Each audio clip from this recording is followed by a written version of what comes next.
السلام علیکم دوستو، کیسے ہیں؟ سب ٹھیک ٹھاک ہیں؟ امید ہے سب ٹھیک ٹھاک ہوں گے۔ آج میں آپ کے لیے ایک اور نئی ویڈیو لے کر آیا ہوں۔ امید ہے کہ آپ کو یہ ویڈیو پسند آئے گی۔ چلیں ساتھ میں دیکھتے ہیں۔ اگر ویڈیو پسند آئی تو لائک ضرور کر کے جانا۔ خطبہ عید دینے گئے اور اس زمانے میں کون سا غریب ہے جو ننگے پاؤں جاتا ہو؟ کون سا غریب ہے جو مسجد ننگے پاؤں جاتا ہو؟ لوگوں نے تو 3 قسم کی چپلیں رکھی ہوئی ہیں۔ ایک مسجد جانے کی علیحدہ ہے، گھر پہننے کی علیحدہ ہے، شادی بیاہ پہ جانے کی چپل علیحدہ ہے۔ حضرت عمر فاروق رضی اللہ تعالیٰ عنہ نکلے عید کا خطبہ دینے کے لیے، تو بیوی سے کہنے لگے جوتا، اس نے کہا صاحب اتنی دفعہ ٹوٹا ہے، اب گانٹھا نہیں جا سکتا، اتنی دفعہ ٹوٹا ہے کہ اب دوبارہ پیمند نہیں لگ سکتے۔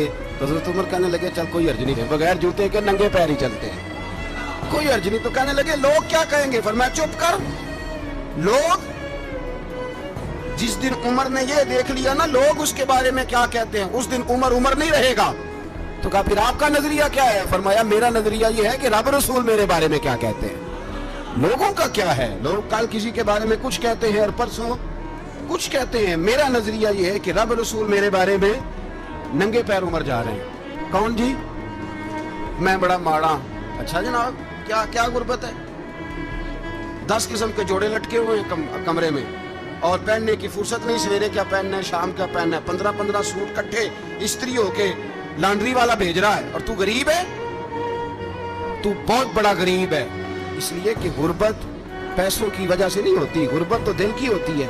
تو واقعی بڑا غریب ہے اور تو غریب ہی رہے گا۔ امیر تو عمر فاروق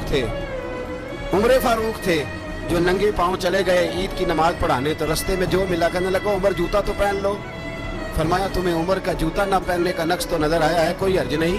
اگر عمر کو کبھی بتانا ہوا تو وہ والا نقص بتانا جو عمر کی سیرت میں پیدا ہو، کردار میں پیدا ہو، وہ والا نقص بتانا، یہ چھوڑو جوتے آتے جاتے رہتے۔